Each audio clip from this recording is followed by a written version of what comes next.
so the first step in planning is to come up with those strategic alternatives. So you've innovated some alternatives, or you've done your SWOT analysis, or you've used other tools to establish what your strategic alternatives are. Now you have to start filtering those and thinking about what things are you going to do, because you probably have a long list right now, and you could vote on them to decide which ones you like or don't like, but there's a lot of bias that comes into that. So there are a couple of different filters that we like to use.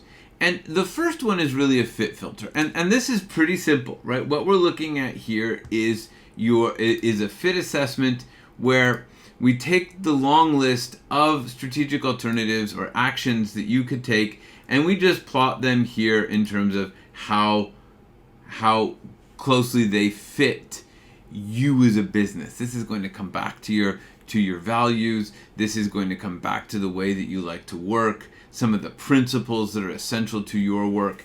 And this is important because it allows you, when you're doing your strategic actions, when you're figuring out what you're going to do, to just brainstorm, knowing that at some point you can take it off if it doesn't fit your values, right? So we need more money. How could we do it? We could rob a bank. Robbing a bank seems like a great way to get money. And then you come here to the fit analysis and you say, well, actually robbing a bank is low fit with our way of doing business because we don't like going to jail. So you can use that. That's really what this is for. It's that opportunity to weed things out that you don't want to take forward because they're not a fit for your company. Now, what I will say as well is, once you've done this, you're going to have, if you actually go through and take all of your stickies and all of your things and put them on the low fit, high fit here, you have a few things that end up in the low fit category. And generally what we're going to say is just let those go. Sometimes there's something interesting in that, and you have to think about how to make them fit. So I wouldn't delete them necessarily. I keep them in that low fit area.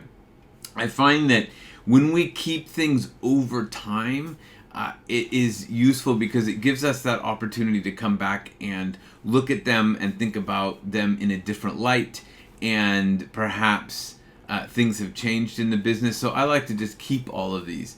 However you do it, your first step is to do a fit analysis, and then we'll move into the next step, which is one of cost versus benefit.